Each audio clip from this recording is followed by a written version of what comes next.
তো কতটা উন্নয়ন হলো সাঁকরাইলের? আমি তো সেরকম কিছু বুঝিনি, তবে পিয়াপালের জায়গায় অন্য কেউ এলে আরো ভালো হয়। আচ্ছা, কেন বলছেন এটা?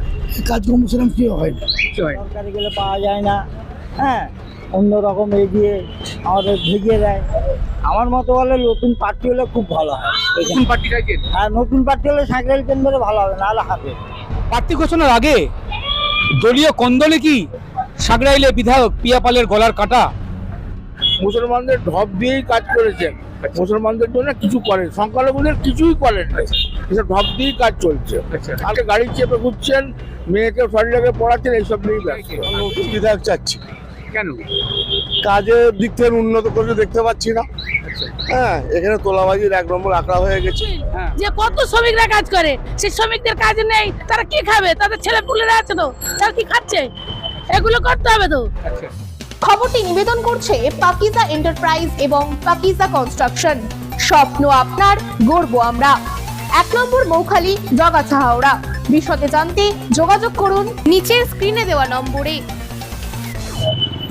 বিধানসভা নির্বাচনের আগে একেবারে সাঁকরাইলের রাজনীতিতে সরগরম, কারণ এই কেন্দ্রের বিধায়ক পিয়াপালের বিরুদ্ধে দলেরই একাংশ তোলাবাজির অভিযোগ তুলছেন এবং সেই অভিযোগ নিয়ে ইতিমধ্যেই কিন্তু দলের সর্বভারতীয় সাধারণ সম্পাদক অভিষেক বন্দ্যোপাধ্যায় এবং তৃণমূল নেতা কাসেম সিদ্দিকীকে ইতিমধ্যেই তারা নালিশের চিঠি দিয়ে জানিয়েছেন। আর সেই চিঠি কিন্তু একেবারে প্রকাশ্যে এসেছে, ভাইরাল হয়েছে। সেই চিঠিতে একেবারে সংখ্যালঘু সংখ্যাগুরু দলের পুরনো কর্মীদের সম্পূর্ণ অবজ্ঞা অসম্মান করে বিজেপি আইএসএফ তোলাবাজদের নিয়ে দলে প্রাধান্য দিয়ে দল পরিচালনা করছেন বিধায়ক পিয়াপাল। এই অভিযোগ তুলেই কিন্তু সরব হয়েছেন দলেরই প্রায় 20 জন জনপ্রতিনিধি। আর এই নিয়েই কিন্তু আমরা কথা বলেছিলাম বিরোধী সিপিএম এর সঙ্গে। এছাড়াও এলাকার মানুষ কি জানাচ্ছেন তা নিয়েও কিন্তু আমরা কথা বলেছিলাম। 21 সালের বিধানসভা নির্বাচন, সেই নির্বাচনের পরেই আমরা কথা বলেছিলাম সিপিআইএম এর পক্ষ থেকে। আমরা বলেছিলাম তৃণমূল বিজেপি এক, গোটা রাজ্যের আমাদের লিডাররা বলেছিল। আজকে তার চাক্ষুষ প্রমাণ এই সাঁকরাইল ব্লকের সারেঙ্গা পঞ্চায়েতে বাম আইএসএফ তারা বোর্ড গঠন করতে গেল, তাদের সংখ্যা ছিল, ফিগার ছিল, সেখানে তৃণমূল তাদের সর্বময় নেত্রীর নির্দেশে, তার সহযোগিতায়, তার উদ্যোগে তৃণমূল বিজেপি এক হয়ে সেখানে পঞ্চায়েত চালাচ্ছে। এই তৃণমূল বিজেপি আলাদা বলে কিছু নয়, এই মুদ্রা রিপিটার ওপিট। আমরা কতটা উন্নয়ন হলো সাঁকরাইলের? সাঁকরাইলে উন্নয়নের কথা কি বলবো, খেলা মেলা নিয়ে শেষ, এনারা দিদি খেলা মেলা নিয়ে শেষ। আর প্রথমত আপনি যেহেতু মুসলিম অধ্যুষিত এলাকায় এসছেন, মুসলমানদের ঢপ দিয়েই কাজ করেছেন, মুসলমানদের জন্য কিছু করেন, সংখ্যালঘুদের কিছুই করেন না, এসব ঢপ দিয়েই কাজ চলছে। আর বলুন কি বলছেন? 5 বছরের যে বিধায়ক পিয়াপাল তো ঘুষ খেতে ব্যস্ত হয়েছেন। আচ্ছা, তিনি তো ওনার নিজের জন্য ঘুষ খেতে 3-4টে গাড়ি চেপে ঘুরছেন, মেয়েকে শরীরকে পড়াচ্ছেন, এইসব নিয়েই ব্যস্ত। আর বলছি তার দলেরই মানে তৃণমূল কংগ্রেসের দলের একাংশ একেবারে সাংসদ অভিষেক বন্দ্যোপাধ্যায়কে চিঠি করেছে যে বিধায়ক তোলাবাজি করছে এবং বিজেপিকে নিয়ে পঞ্চায়েত গঠন করেছে। বাস্তব কথাবার্তা বলেছেন, যিনি বলেছেন সঠিক বলেছেন। উনি তো তোলাবাজি করেন, তাহলে একটা নির্দিষ্ট জায়গা, সেটা হচ্ছে আপনার এতে কোথায়, ট্রাক টার্মিনালে। আচ্ছা, একদম অরিজিনাল। এবারে কি পরিকল্পনা করছেন, কি কি কি চিন্তা ভাবনা করছেন, কি পরিবর্তন? এখানে যা পরিস্থিতি আছে, আমি যদিও বিজেপি করি না, বিজেপির আবহাওয়াটা ভালো আছে এখানে। আপনার নাম? আমার নাম হচ্ছে রহমত শেখ। আপনারা কি চাইছেন? নতুন বিধায়ক চাচ্ছি, কেন? কাজের দিক থেকে উন্নত করে দেখতে পাচ্ছি না। হ্যাঁ, এখানে তোলাবাজির 1 নম্বর আঁকড়া হয়ে গেছে। সেই হিসেবে নতুন 5 বছর অন্তর চেঞ্জ হলে ভালো। বলছি তো চকচকে রাস্তা রয়েছে, রাস্তাটাই চকচকে হয়েছে, কিন্তু মানুষের আর্থিক অবস্থা খুবই খারাপ, শিল্প অবস্থা খারাপ, আপনার দর্জি শিল্প অবস্থা খারাপ। কিছু করেনি আপনাদের জন্য? কি করেছে বিধায়ক? কিছু করেনি।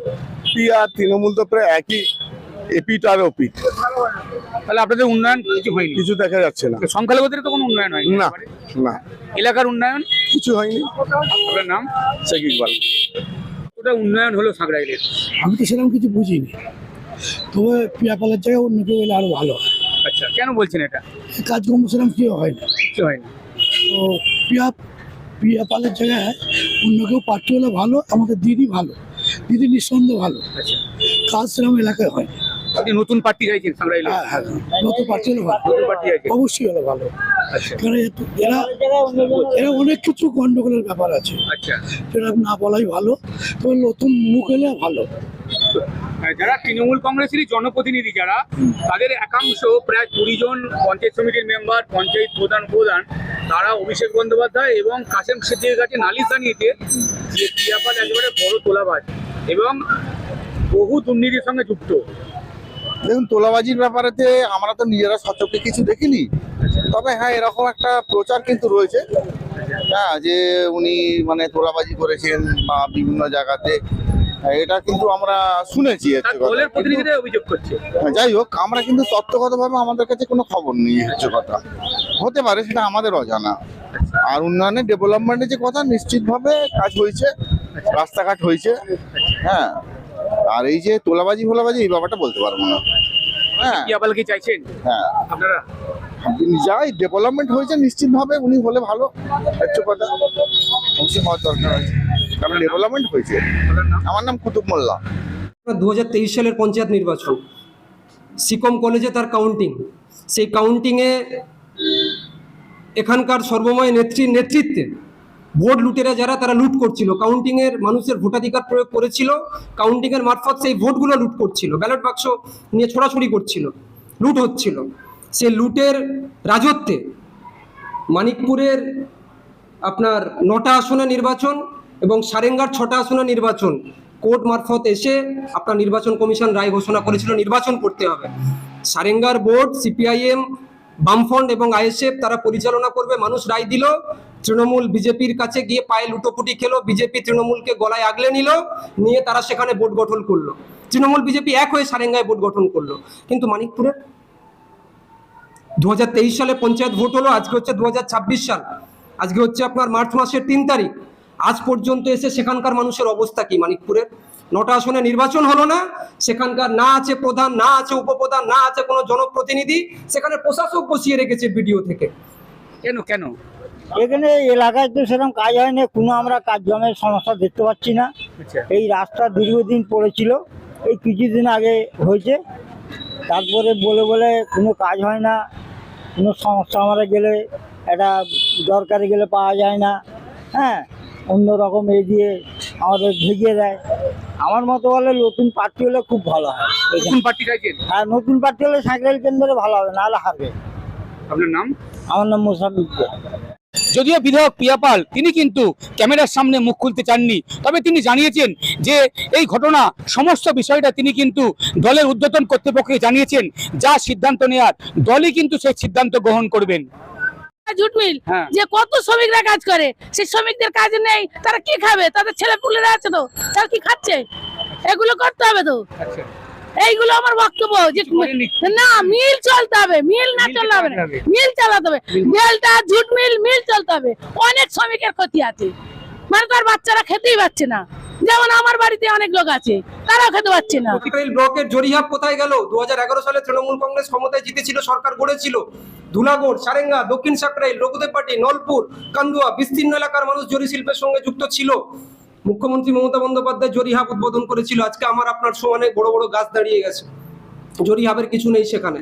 উন্নয়নের পাঁচালী অনেক বলবে, উন্নয়নের পাঁচালীর নাম করে মানুষের জীবন যন্ত্রণা, তাদের দুঃখ দুর্দশার কথা শুধুমাত্র এই আপনার মূর্তি উন্মোচন করে দিয়ে, কটা মূর্তি উন্মোচন করে এসে যায় না। ডেল্টা জুট মিল, তার 3,500 শ্রমিক, তারা কাজ পাচ্ছে না, মিল বন্ধ হয়ে পড়ে আছে। এমএলএর ভূমিকা কোথায়?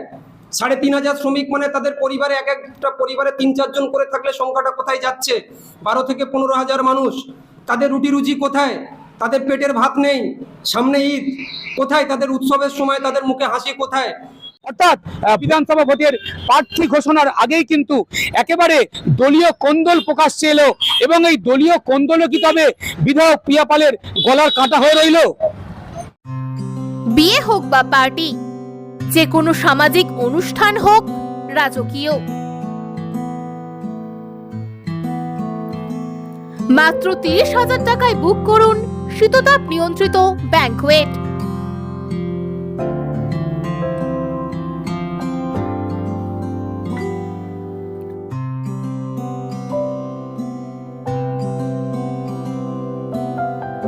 ডোমজুড়ের মাকড়দহ শনি মন্দির থেকে 2 মিনিটের হাঁটা পথ, রোজ ব্যাংকোয়েট।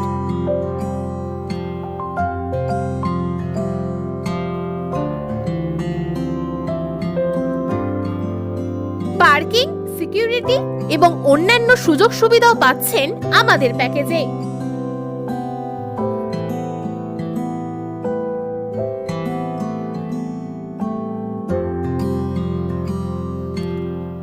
রোজ ব্যাংকুয়েট, আপনার সাধ্যের মধ্যেই স্বাদ পূরণ।